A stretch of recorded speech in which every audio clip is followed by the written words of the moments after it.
Hi guys! So today, mayroon naman tayong schedule sa salon, sa Glowell Salon ni Yashana Mall Branch. So ito yung before.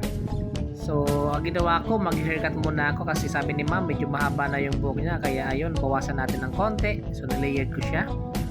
So para pag nag-treatment tayo, so medyo kaunti na. Sayang naman kung hindi natin babawasan. Tapos gugupitin na pagkatapos ng treatment. So diretso nagpaputspa rin si madam dito sa aking Espatek na si Janine. So magaling to mag-putspa and pedicure. Sa mga gusto magpa-pedicure, punta po lang kayo dito sa Glowell Salon dahil napakagaling ng mga aking mga manicurista dito. So ito na po yung after. So tapos na ako mag-treatment sa kanya. So ito na po yung result. So smooth na ang buhok ni madam. So kung kanina napansin nyo medyo buwagag, so ngayon smooth na siya. So hanggang dito na lang. Bye bye. Thank you.